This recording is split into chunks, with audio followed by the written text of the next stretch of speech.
Assalamualaikum warahmatullahi wabarakatuh.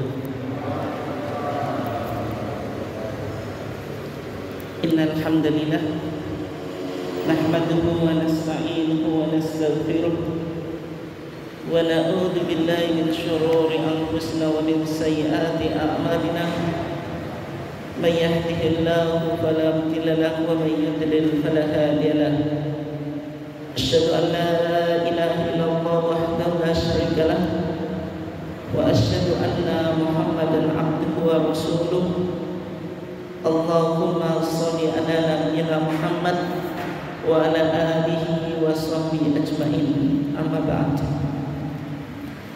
Jamaah Masjid Al-Mu'awanah yang dimuliakan Allah, alhamdulillah pada malam hari ini kita masih diberikan oleh Allah Subhanahu wa taala nikmat yang berupa kesehatan dan juga kesempatan, sehingga kita masih bisa istiqomah dalam upaya kita mentradisikan kajian-kajian di lingkungan warga Muhammadiyah.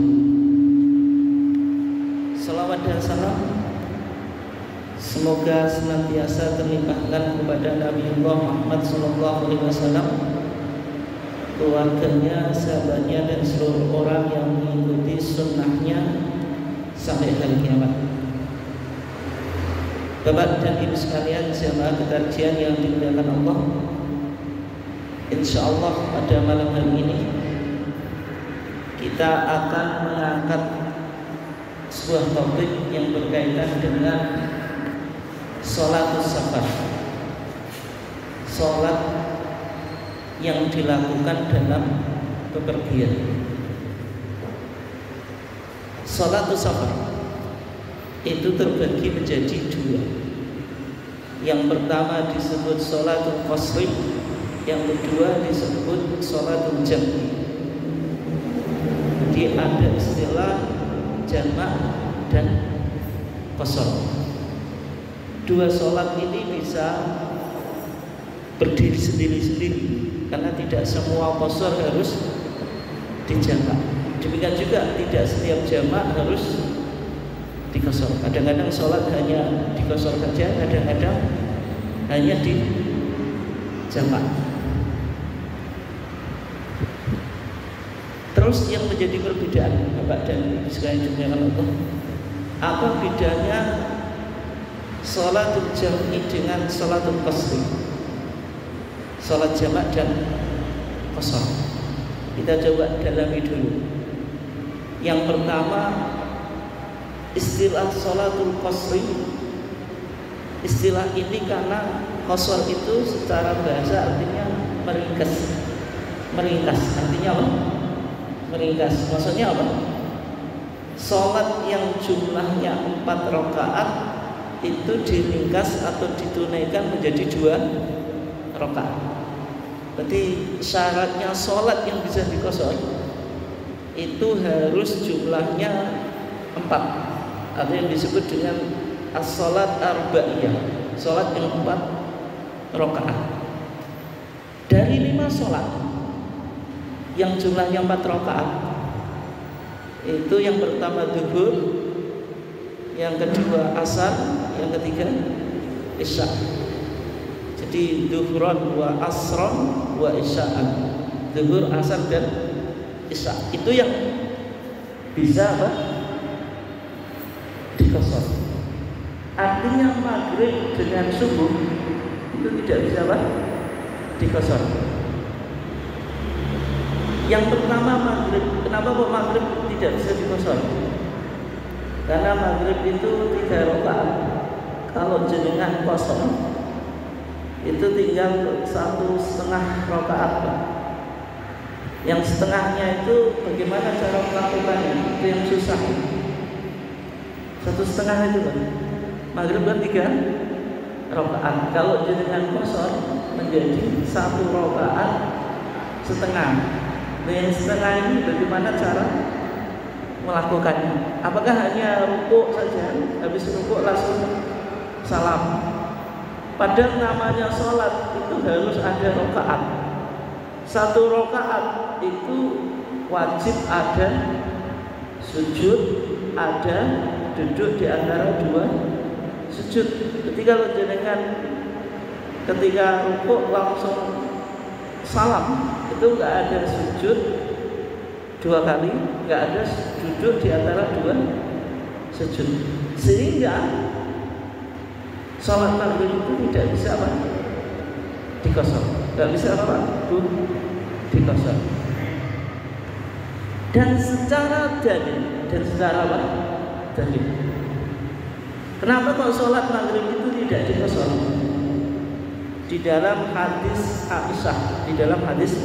Aisyah, nanti jenengan bisa cek di kitab Bulughul Maram yang ditulis oleh Al-Hafidz Ibnu Hajar Al-Asqalani. Kata Aisyah, awwalu ma furidatis sholatu raka'atan. Salat itu pertama kali difardukan 2 rakaat. Jadi salat itu pertama kali difardukan berapa rakaat? 2 rakaat. Fa uqirat sholatus safar. Kemudian ditetapkan sholat safar. Maksudnya kalau orang itu safar, sholatnya jumlah rakaatnya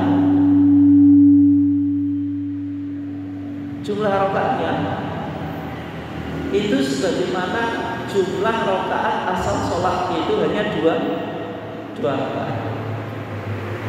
Terus kata Aisyah, wa utimat sholatul qadar, wa utimat, dan disempurnakan sholatul qadar, sholatnya orang yang hadir atau yang mukim. Artinya kalau orang mukim itu sholatnya ditambah 2 rakaat tambah 2 menjadi 4 rakaat, sehingga sholat yang bisa dikosor itu hanya yang berjumlah 4 rakaat. Di dalam hadis ini mengecualikan 2 sholat yang tidak bisa dikosor. Yang pertama maghrib, yang kedua apa? Subuh atau fajar. Di riwayat Imam Muslim, di riwayat Imam Ahmad, illal maghriba, kecuali sholat maghrib, fa innaha witrun nahar. Kecuali sholat maghrib, karena sholat maghrib itu disebut witrun nahar. Sholat witirnya sholat siang, Pak. Ini penting, Pak, dicatat. Sholat witir itu ternyata ada 2. Ada witrul lail, sholat witir yang menjadi penutup sholat malam. Makanya Nabi bilang apa? Ij'alu akhir sholatikum bilail witron. Jadikanlah akhir sholat malammu itu ganjil. Ini secara umum sudah kita kenal. Sudah kita kenal. Tetapi di sisi yang lain ada witir nahar. Sholat witir siang. Sholat witir apa? Siang. Ini yang disebut sholat maghrib. Sholat maghrib itu kan jumlah bilangannya 3 rakaat. Jumlah rakaatnya 3 rakaat. Dilakukan ketika waktu siang berakhir. Dilakukan ketika waktu siang apa? Berakhir. Sholat siang itu sholat apa, Pak? Sholat zuhur dan asar. Peralihan antara siang dengan malam itu ditandai dengan apa? Terbenamnya matahari. Oleh sebab itu ketika matahari sudah terbenam, masuklah waktu maghrib. Sehingga maghrib tadi diistilahkan oleh Aisyah sebagai apa? Witrun nahar. Sholat witirnya sholat siang. Dari 5 sholat yang wajib, yang witir itu cuma sholat maghrib. Yang lainnya kan genap, Pak. Subuh 2 rakaat, zuhur, asar, isya 4. Berarti kan genap. Yang ganjil hanya maghrib. Karena dia sholat witir siang, dia tidak bisa dikosor. Kalau dikosor kan tinggal 1,5 rakaat, Pak. 1,5 rakaat itu bilangan ganjil atau bilangan genap? 1 itu ganjil, 2 genap, 3 ganjil, 4 genap. Dan sekarang 1,5 itu genap atau ganjil? Oh, karena bilangan pecahan tidak bisa dikosor, sehingga dia tidak bisa diterapkan hukum kosor. Dia tetap sesuai dengan jumlah rakaat asalnya yaitu 3. Terus kata Aisyah, wa illa subha, kecuali sholat subuh, fa innaha tutawwadu fiha al-qiraah, karena sholat subuh itu kita dianjurkan untuk memperpanjang bacaan surat. Dari 5 sholat wajib yang disunahkan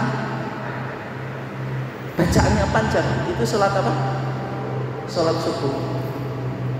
Sholat subuh itu banyak memiliki keistimewaan. Wong qobliyah subuh saja dibilang rakaatani al-fajri khairun minad dunya wa ma fiha. 2 rakaat sebelum fajar itu lebih baik daripada dunia dan apa isinya. Itu qobliyahnya, apalagi wajibnya. Karena sholat subuh itu disunahkan bacaan suratnya dipanjangkan. Satu-satunya surat yang disaksikan para malaikat, salah satu-satunya sholat yang disebutkan secara sore. Sholat yang lainnya disaksikan dengan para malaikat. Tapi ini menunjukkan kekhususan sholat subuh. Hanya sholat subuh atau sholat fajar. Inna Qur'an al-fajri kana masyhuda. Inna Qur'an al-fajri kana masyhuda. Sesungguhnya sholat subuh itu disaksikan para malaikat. Coba Pak, Allah Subhanahu wa Ta'ala dalam ayat ini menyebut sholat subuh itu sebagai apa? Qur'anul, inna Qur'an al-fajri, sebagai apa? Qur'anul fajri. Kenapa kok disebut bukan inna sholat al-fajri, tapi inna Qur'an al-fajri? Kenapa kok pakai Qur'an? Menunjukkan sholat subuh itu identik dengan bacaan Quran yang panjang. Makanya Allah Subhanahu wa Ta'ala mengatakan apa? Inna Qur'an al-fajri kana masyhuda. Tidak pakai inna sholat al-fajri kana apa? Masyhuda. Tidak pakai sholat, tapi apa? Pakai Quran, menunjukkan sholat subuh itu identik dengan bacaan surat yang panjang. Sehingga sholat subuh itu tidak bisa apa? Dikosor. Tidak bisa apa? Dikosor. Tapi Pak, secara akal, sholat subuh itu jumlah rakaatnya berapa? 2. Kalau dikosor itu kan bisa 2 ya jadi 1 rakaat. 1 rakaat bisa tidak? Bisa enggak? Bisa. Sholat witir itu paling sedikit 1 rakaat. Kan sebenarnya sholat subuh itu dikerjakan 1 rakaat kan bisa juga. Tapi masalahnya kaidah asal sholat wajib itu paling sedikit berapa? 2. Kata Aisyah, awwalu ma furadatus sholatu raka'atan.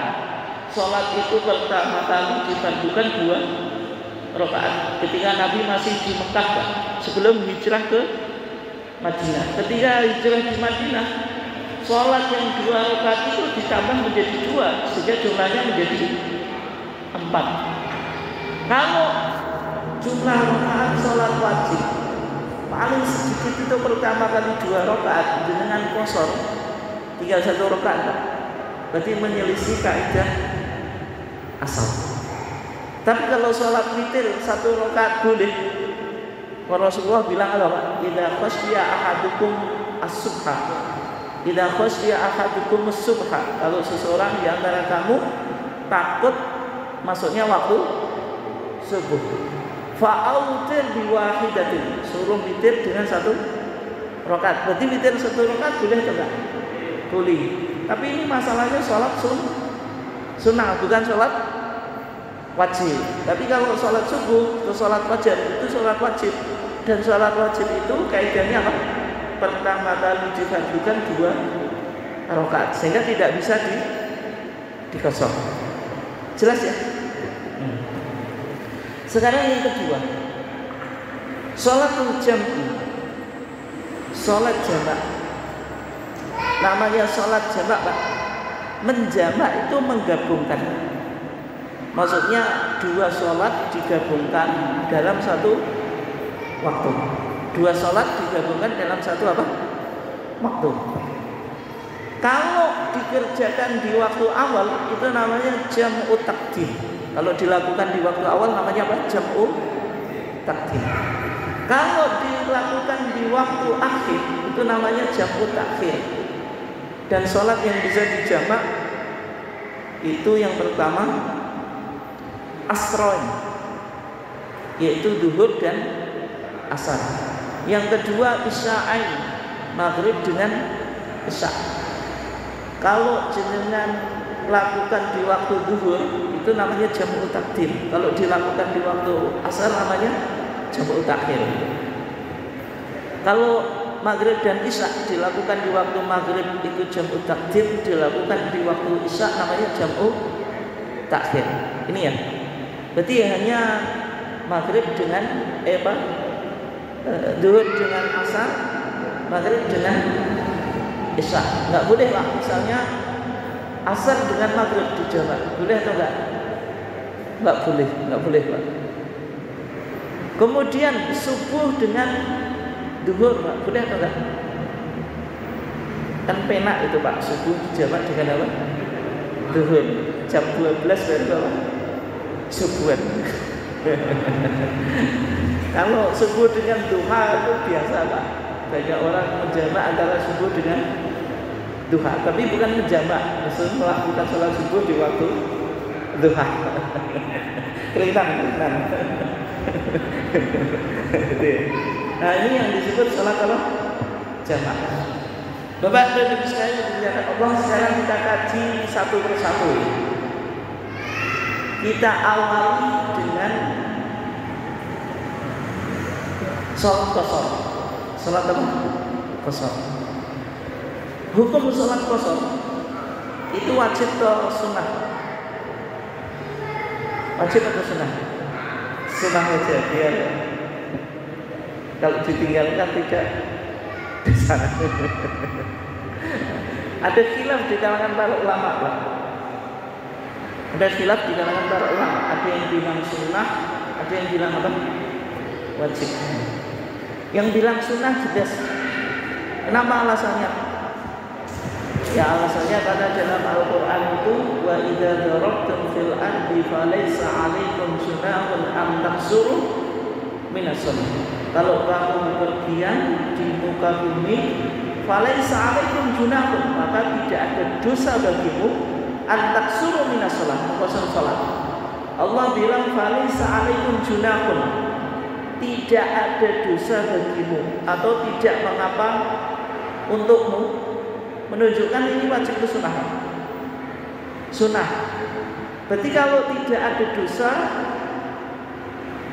boleh dilakukan, boleh tidak. Berarti qashar itu hukumnya apa?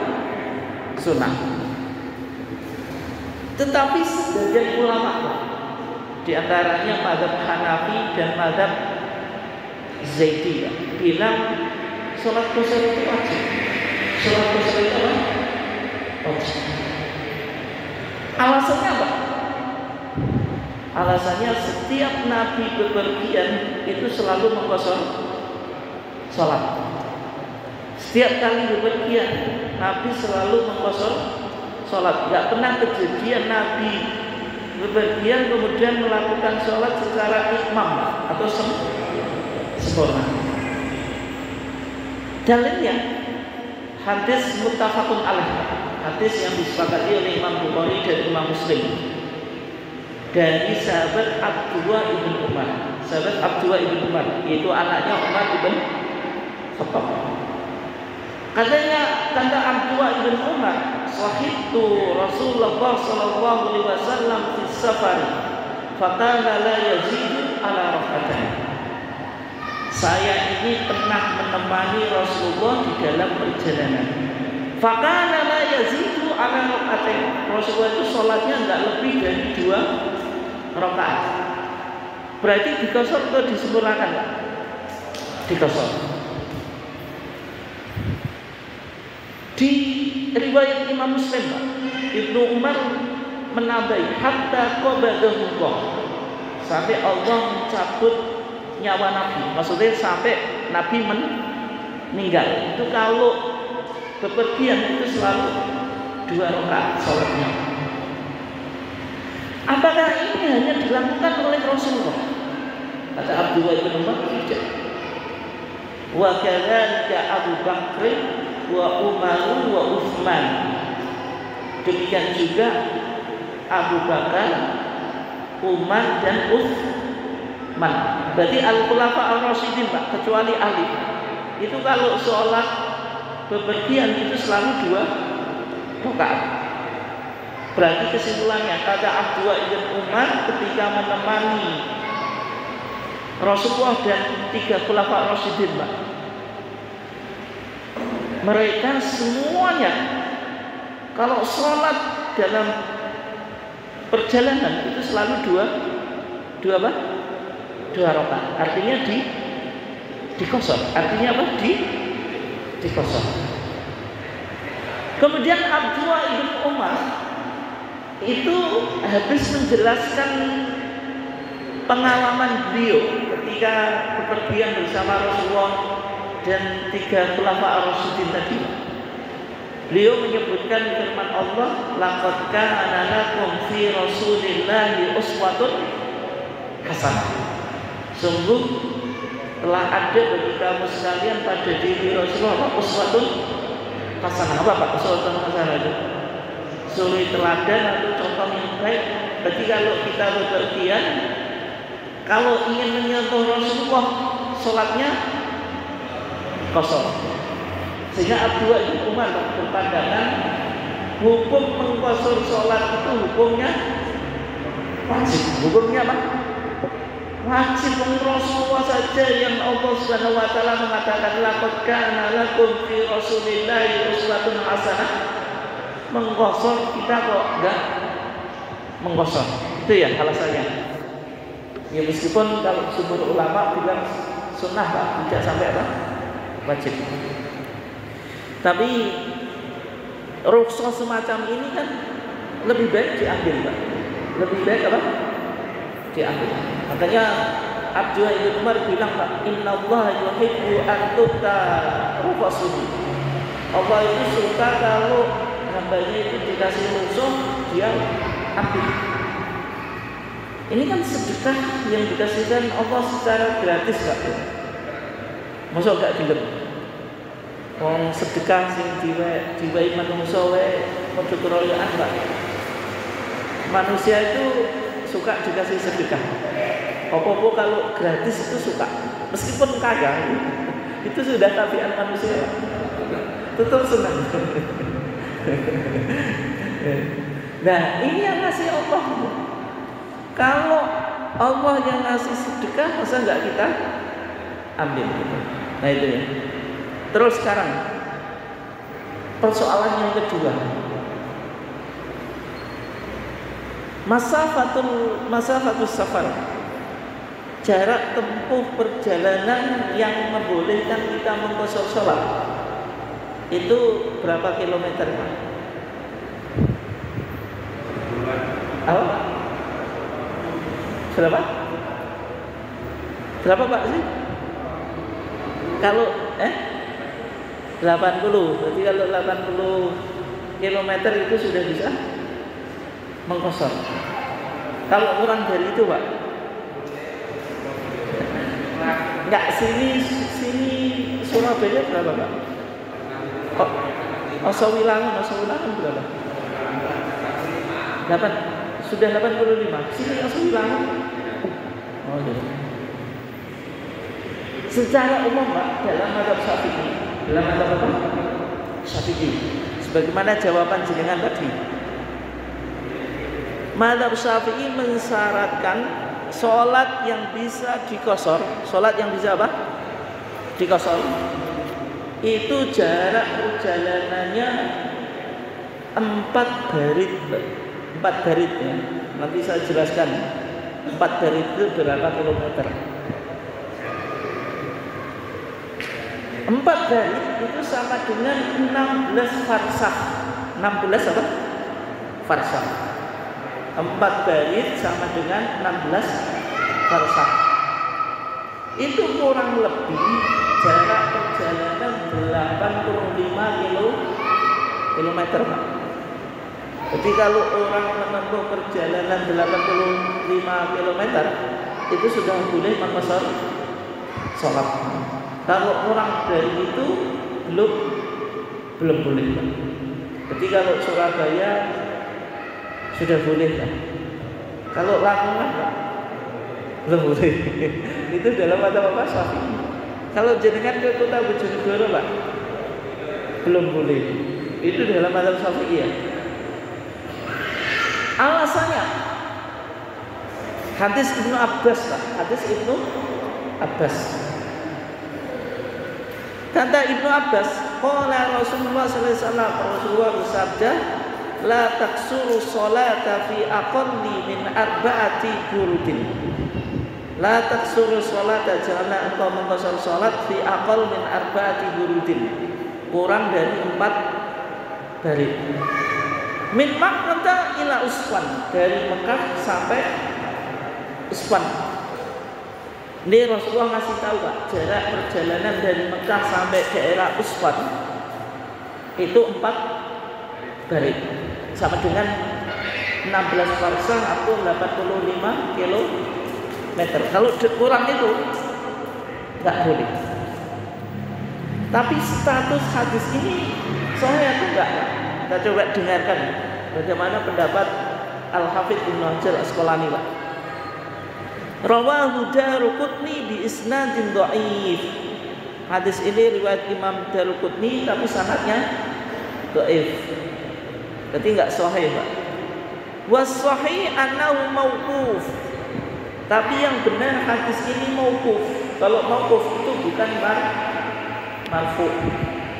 Bedanya mauquf dengan marfu itu apa? Kalau mauquf itu hadis itu berhenti pada sahabat, tidak sampai Nabi. Kalau sampai Nabi itu namanya hadis marfu. Perawi sahabatnya siapa? Ibnu Abbas. Berarti hadis ini pendapatnya Ibnu Abbas. Tidak bisa dikatakan pendapatnya Rasulullah atau apa yang disabdakan oleh Rasulullah. Berarti kesimpulannya boleh dijadikan dalil atau enggak? Tidak boleh. Enggak bisa. Berarti tidak harus dibatasi 85 km. Yang kedua, Pak, yang kedua, bertentangan dengan hadis yang sahih, Pak. Rawahu Muslimun. Hadis riwayat Imam Muslim, Pak. Kalau riwayat Muslim sahih atau enggak? Sahih. An Anas, dari sahabat Anas. Kata Anas ya, karena Rasulullah SAW idza kharaja masirata thalathati amyal aw farasikha shalla rak'atain. Rasulullah itu kalau bepergian jarak tempuh 3 mil atau 3 farsah itu sholat 2 rakaat. 3 farsah saja, Pak, enggak sampai 16 farsah itu sholat 2 rakaat. Artinya apa? Qashar. Ini jenengan coba perhatikan. Satu farsah itu kurang lebih 8 km. 3 farsah 8 dengan 3 berapa? 24 km. Itu sini mana, Pak?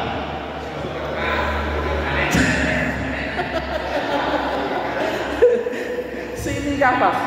Tapi dengan Pak, sini balik Pak Malan. Oh, berarti saya di sini sudah bisa mengqashar, Pak. Tapi harus dicatat, Pak, hadis ini sahih atau enggak?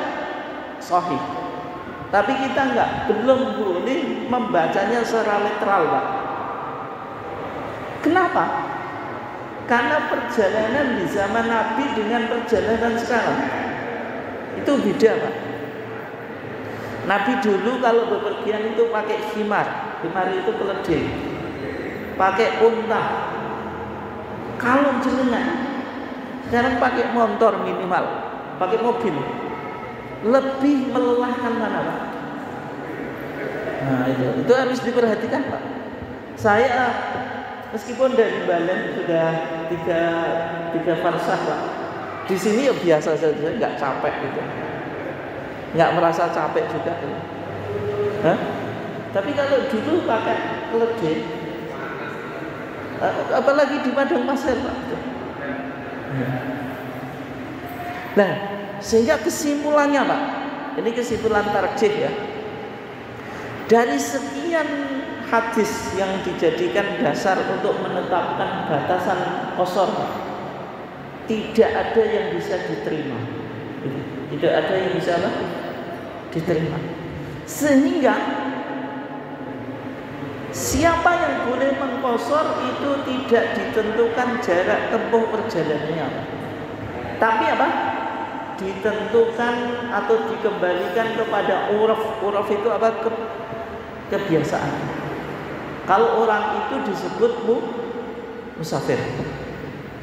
Kalau saya dari Balen Pak, 3 farsah, saya tanya ke jenengan, saya sudah musafir atau belum Pak? Hah? Sudah musafir atau belum? Enggak, jenengan menjawab. Sudah musafir atau belum Pak? Hah? Sudah. Kenapa kok jenengan ngomong saya sebagai sudah musafir Pak? Cirinya apa? Oh, saya nggak bawa koper Pak. Bekal apa? Minimal baju saya nggak bawa. Baju saya cuma ini saja gitu. Hah? Kemudian sangu Pak, atau bekal uang saya cuma berapa gitu. Nggak bisa dibuat hidup berhari-hari Pak. Kira-kira sudah pantas disebut musafir atau belum? Belum Pak, belum. Sehingga secara uruf pun belum bisa disebut apa? Musafir. Oleh sebab itu seorang yang disebut musafir itu yang pertama Pak, secara budaya itu dia sudah pantas disebut apa? Musafir. Cirinya apa? Dia bawa bekal, ya bekal uang, bekal baju. Dengan kalau kerja juga bawa salin Pak, tapi satu, nggak bawa koper. Berarti musafir atau enggak? Enggak, satu baju Pak. Bawa uang, tapi uang secukupnya, nggak bisa untuk bertahan lama hidup Pak. Buat makan sehari mungkin nggak cukup gitu. Berarti kan belum layak disebut apa? Musafir. Itu ya kriteria musafir. Ada cerita yang menarik Pak. Ulama Muhammadiyah Pak, namanya Profesor Tengku Hasbi As-Siddiqi. Jenengan pasti kenal kalau punya buku atau pernah belajar di IAIN Pak. Beliau ini sangat produktif. Orangnya alim ini. Orang Muhammadiyah Pak. Dosen IAIN Sunan Kalijogo, sekarang jadi UIN ya, Universitas Islam Negeri Sunan Kalijogo di Jogja. Beliau alim Pak, tapi dalam masalah qasar dan jamak itu pendapatnya ganjil, pendapatnya aneh. Beliau itu dosen, orang namanya kan Tengku Pak, Tengku Hasbi As-Siddiqi. Kalau Tengku berarti orang mana? Aceh. Dia di Jogja itu menetap di perumahan dosen. Niatnya tidak apa?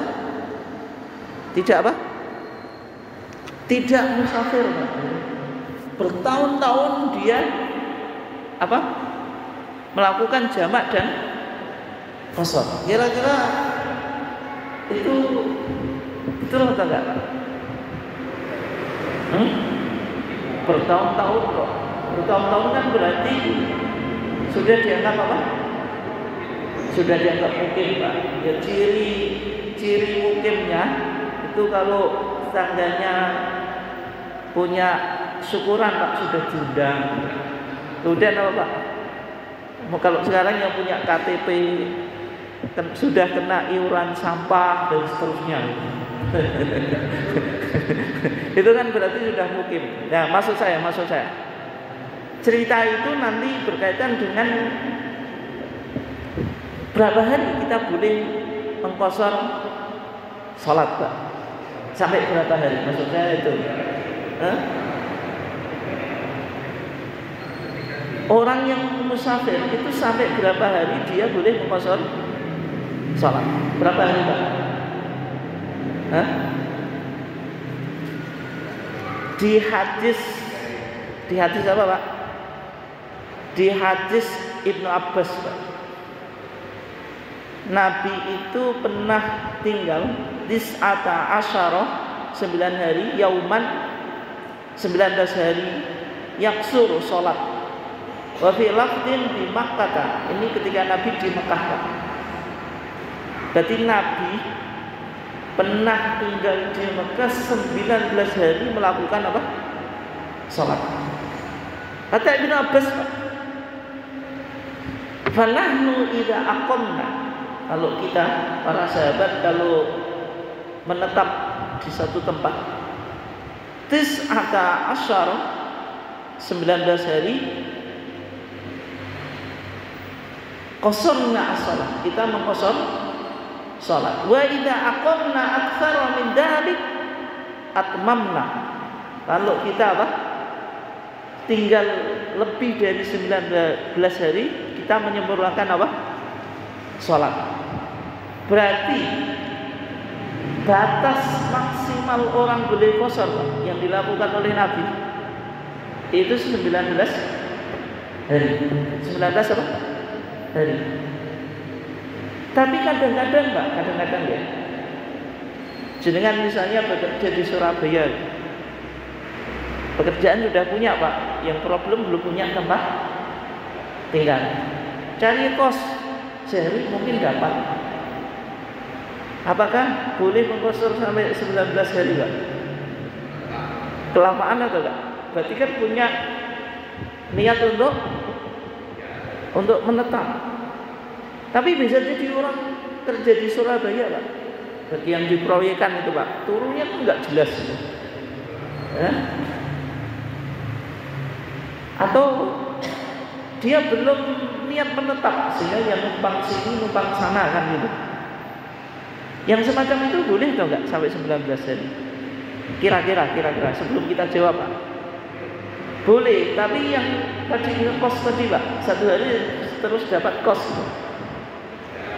Kan punya niat menetap toh, yang satu enggak, belum. Berarti beda, Pak. Sehingga dibedakan. Musafir itu dia niat menetap atau belum ada niat menetap. Kalau belum ada niat menetap, hidupnya masih pindah-pindah, Pak. Numpang sini, numpang sana, itu maksimal 19 hari. Tapi kalau punya niat menetap itu maksimal 4 hari. Kenapa 4 hari, Pak? Karena ketika Nabi melakukan hajjatul wada, Pak, Nabi itu niat menetap di Mekah. Nabi niat menetap di mana? Di Mekah. Beliau berangkat haji, Pak, dari Madinah ke Mekah itu tanggal 4 Dzulhijjah. 4 Dzulhijjah berangkat, 5 Dzulhijjah, 6 Dzulhijjah, 7 Dzulhijjah, terus 9 Dzulhijjah kan apa, Pak? Yaumut Tarwiyah, Pak. 8. Berarti kan 4, 5, 6, 7, 4 hari. 8-nya sudah ke Mina melakukan apa, Pak? Mabit di Mina itu ya. Di hari Yaumut Tarwiyah, hari Tarwiyah. Jadi di sini dipahami hanya 4 hari. Kenapa Nabi hanya mengqashar 4 hari? Karena niat mukim, Pak. Tapi ketika Nabi di Mekah sebelum Hajjatul Wada, beliau tidak niat mukim, mengqashar sholat sampai berapa? 19 hari. Tapi yang perlu dicatat, Pak, di Monas Tarjih Musyawarah Nasional Tarjih ya, tahun 2015 Pak. Itu dibahas tentang fikih kebencanaan. Orang yang mengalami bencana Pak, tsunami, lumpur lapindo, kemudian apa Pak? Gunung meletus, itu kan ngungsi kan? Nah, ngungsi, akses kehidupan itu susah Pak. Itu cukup nggak? Hanya 19 hari. Kira-kira kan? Tidak, bisa berbulan-bulan masih dalam pengungsian. Yang semacam itu mengqashar sholat boleh atau enggak Pak? Lebih dari 19 hari. Boleh atau enggak? Boleh, boleh. Kenapa? Karena masyaqqah, kesulitan itu masih dialami. Orang ngungsi itu meskipun lebih dari 19 hari tetap boleh mengqashar sholat. Jelas ya?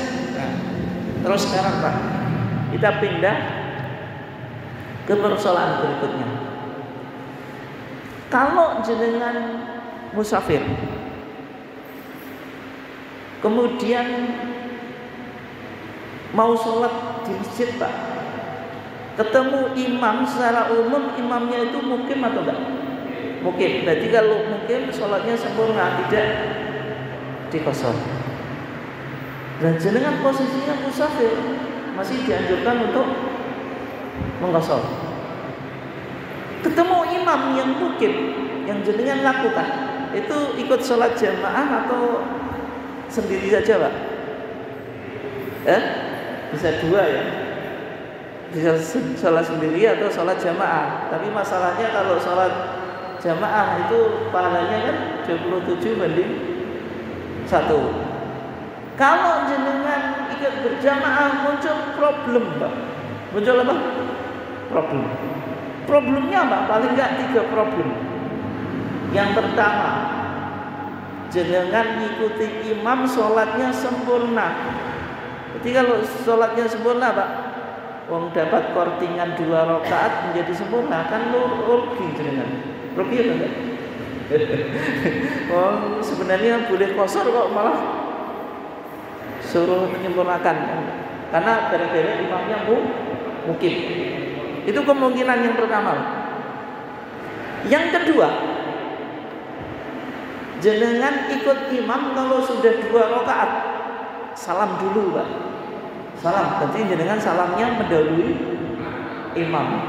Ini makmum beneran atau enggak kok salamnya mendahului apa? Imam. Ini kan berarti mufaraqatul imam Pak, melakukan gerakan separatis terhadap imam, memisahkan diri.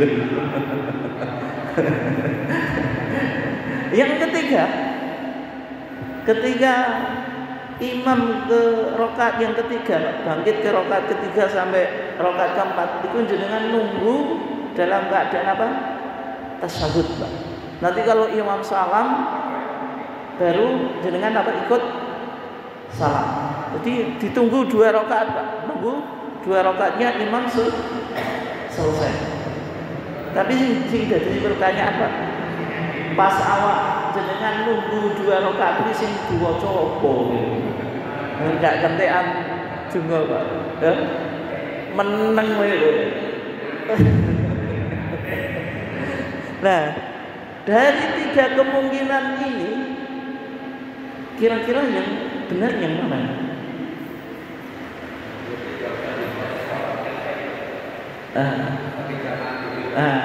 Yang betul Pak, yang betul itu tetap ikut sholat imam. Berarti kalau ikut sholat imam, jenengan sholatnya sempurna. Kenapa? Dalilnya hadis Abu Hurairah, Rasulullah bersabda, "Innama ju'ilal imamu liyutamma bih." Imam itu dijadikan untuk diikuti. Fala takhtalifu alaihi, kau enggak boleh menyelisih imam. Berarti kalau imam sholatnya sempurna 4 rakaat, makmum ya harus sempurna mengikuti imam. Itu ya. Yang kedua Pak, alasannya Abdullah ibn Umar itu kalau idza shallaha ma'al jamaah atau ma'al imam shallaha arba'an. Abdullah bin Umar kalau dia bepergian sholat ikuti jamaah atau imam itu sholat 4 rakaat. Wa idza shallaha wahdahu shalla rakaatain. Kalau dia sholatnya sendirian sholat 2 rakaat berarti mengqashar. Kalau berjamaah berarti menyempurnakan meskipun posisinya musafir. Jelas ya? Jadi kesimpulannya musafir yang ikut sholat jamaah bersama imam mukim sholatnya apa? Sempurna, tidak dikosor. Jelas ya? Terus sekarang Pak Bu, kita beralih ke jamak, ke jamak. Tadi sholat jamak itu menggabungkan 2 sholat di satu waktu. Kalau dilakukan di waktu yang pertama itu jam'u takdim. Kalau di waktu yang kedua jam'u takhir. Di hadis Anas ibn Malik ini menjelaskan bagaimana Rasulullah ketika melakukan jamak sholat Pak. Karena Rasulullah SAW idza irtahala fi safari qabla an tazigha syamsu akhara dhuhra ila waqtil asri. Rasulullah itu kalau bepergian kemudian bepergiannya itu sebelum matahari zawal Pak. Zawal itu maksudnya bergeser ke arah barat sedikit Pak. Sebelum Pak, ini berarti sebelum maksudnya waktu duhur. Akhara dhuhra ila waqtil asar, ila waqtil asr. Rasulullah mengakhirkan duhur ke waktu asar. Berarti jamak apa Pak? Jamak takhir. Tapi sebaliknya, fa idza zaghatis syamsu qabla ayartahila shalla dhuhra. Di riwayat yang lain Pak, shalla dhuhra wal asra thumma raqiba. Kalau dia mau bepergian matahari sudah zawal, maksudnya sudah masuk waktu duhur.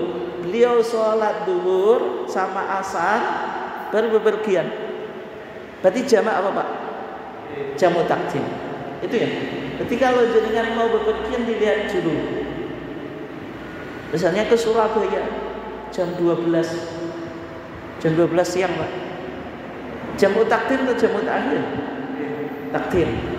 Tapi kalau perginya jam 11 jamu takhir. Bisa dipahami ya?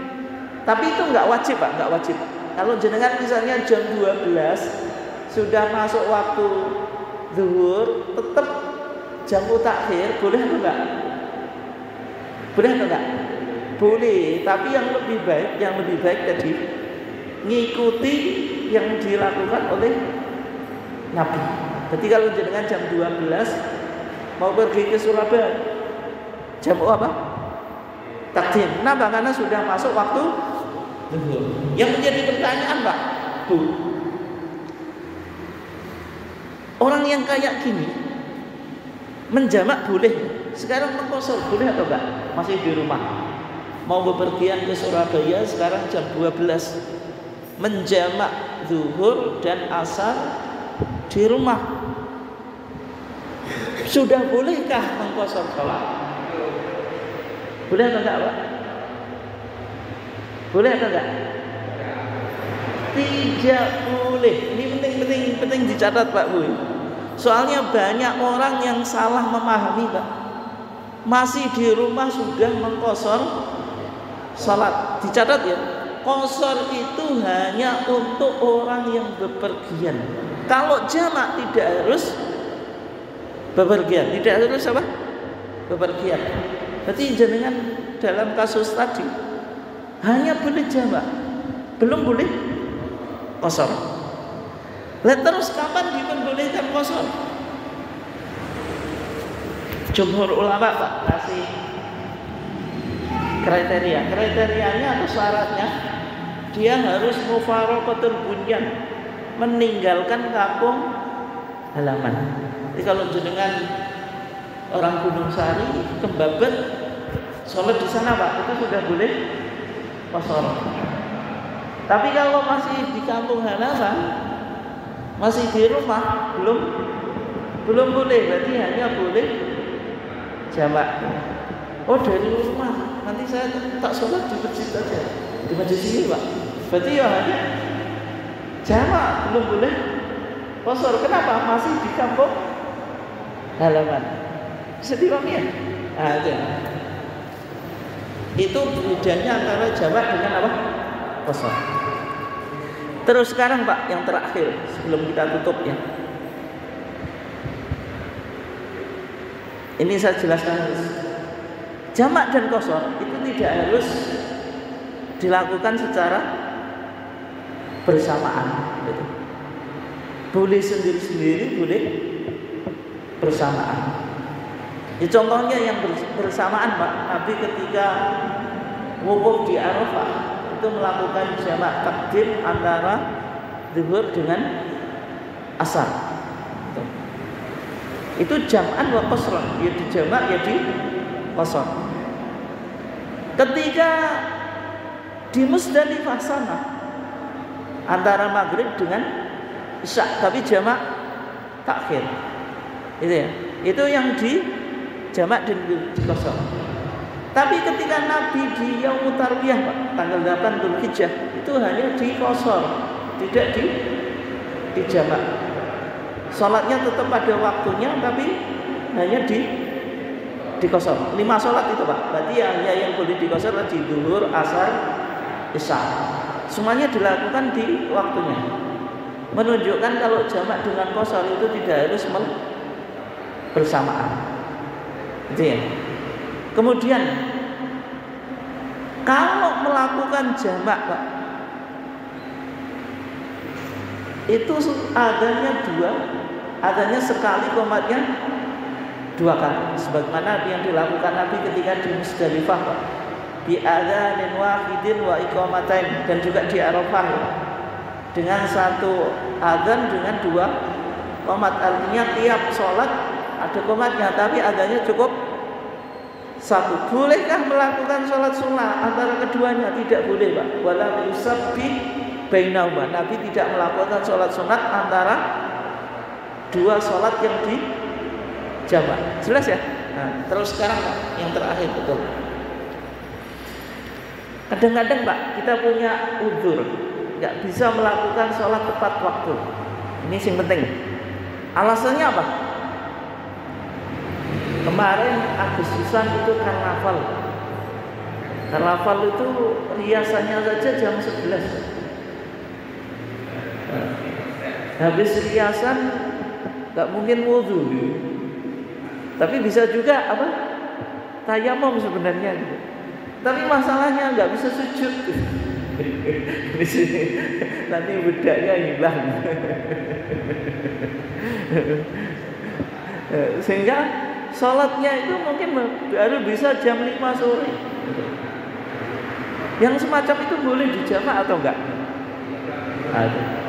Yang berikutnya Pak, misalnya resepsi, dengan punya gawe mantu, tamunya itu full, orang jauh-jauh, kenalannya banyak ya, sehingga jenengan nggak punya waktu untuk apa? Sholat tepat waktu. Ini orang jauh, nanti kalau saya nggak sambut, padahal orang jauh itu ngemeno Pak, gawane yo akeh Pak, amplopnya yo gede. Ini kalau nggak disambut ini mengecewakan. Tapi problemnya kalau jenengan sambut semuanya, sholatnya sing nggak bisa tepat waktu, hilang waktunya. Boleh dijamak atau enggak? Atau mungkin kasus-kasus yang lain Pak, sakit gitu. Orang sakit itu kadang-kadang nggak bisa sholat tiap waktunya. Boleh dijamak atau enggak? Tapi ini tidak boleh dikosor Pak, nggak boleh dikosor. Ini kita hanya bicara jamak. Kenapa? Karena posisinya bukan musafir. Atau DPR Pak, atau pebisnis sedang rapat. Kalau rapat ditinggal, itu menyebabkan kerugian atau menghasilkan kebijakan yang atau keputusan yang tidak diinginkan. Boleh atau enggak mengakhirkan sholat? Maksudnya dengan menjabat. Yang semacam itu boleh kan? Agama Islam itu nggak kaku. Dasarnya apa? Dasarnya hadis Abdullah ibn Abbas. Kata Ibnu Abbas, "Shalla Rasulullah sallallahu alaihi wasallam adz-dzuhra wal asra jami'an bil Madinati." Rasulullah itu pernah sholat zuhur dan asar di Madinah secara jamaah. Berarti kalau Rasulullah sholat zuhur dan asar di Madinah, posisi Rasulullah musafir atau enggak? Tidak, Rasulullah domisilinya di Madinah. Min ghairi khaufin wala safarin. Rasulullah bukan karena ketakutan, maksudnya keadaan perang ataupun bepergian. Dalam riwayat yang lain, Pak, wala maradin, bukan juga sakit. Abdullah ibn Abbas ketika ditanya seorang sahabat Sa'id, kenapa kok Rasulullah melakukan seperti itu padahal posisinya bukan musafir? Jawabannya Abdullah ibn Abbas, Pak, arada alla yukhrija ahadan min ummati. Rasulullah nggak ingin membebani seseorang pun dari umatnya. Menunjukkan prinsip di dalam beragama itu ada prinsip apa, Pak? Kemudian wa ma ja'ala 'alaikum fid dini min haraj. Allah Subhanahu wa taala tidak menjadikan agama itu susah. Orang semacam itu tidak bisa disebut apa, Pak? Mengabaikan sholat. Dia tetap sholat, tapi hanya saja dijamak gitu ya. Tapi syaratnya yang perlu dicatat, Pak.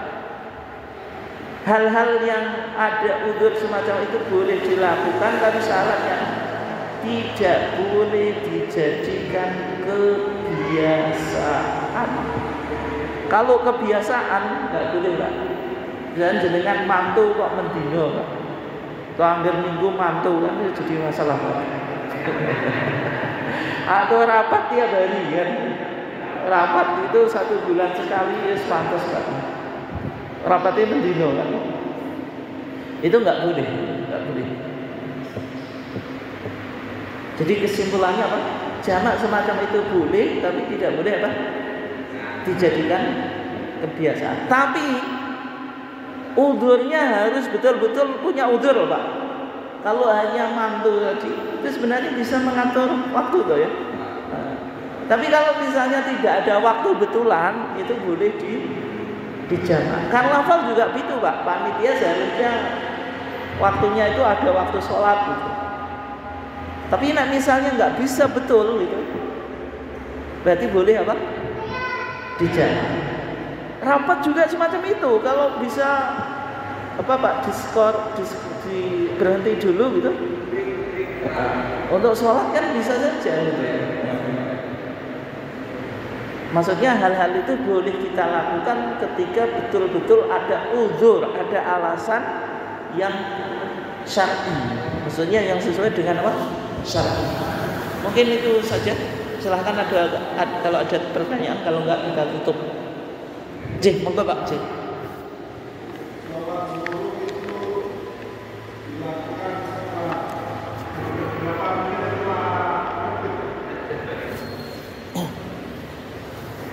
Sholat syuruk itu tidak dilakukan ketika matahari terbit, Pak. Tulu usyamsi, matahari ketika terbit itu waktu dilarang untuk apa? Sholat. Biasanya sholat syuruk itu di jadwalnya, Pak, itu kurang lebih 15 menit setelah matahari apa? Terbit gitu. Jadi kalau jenengan lihat di apa, Pak, di kalender itu biasanya ada waktu syuruk. Itu boleh jenengan mundur kalau masih mamang, misalnya 5 menit atau 10 menit dari jadwal. Meskipun jadwal itu dibikin sudah pas waktu surut bisa jadi, Pak. Tapi kalau misalnya masih ragu gitu, untuk menghindari apa? Pas jenengan sholat kok matahari terbit. Berarti sholat syuruk itu tidak bertentangan dengan larangan larangan sholat ketika matahari terbit, tapi harus dilakukan setelah matahari terbit, Pak. Kalau pas ya berarti nggak boleh gitu. Ya. Mungkin itu saja. Yang lainnya nggak ada ya. Dan pembahasan sholat syuruk sudah pernah kita bahas, Pak. Ingat atau enggak jadi? Panjang perbedaan sholat syuruk dengan sholat apa? Duha itu sama atau enggak? Pernah kita bahas waktu pembahasan apa? Sholat duha. Mungkin itu saja, kurang lebihnya mohon maaf. Wassalamualaikum warahmatullahi wabarakatuh.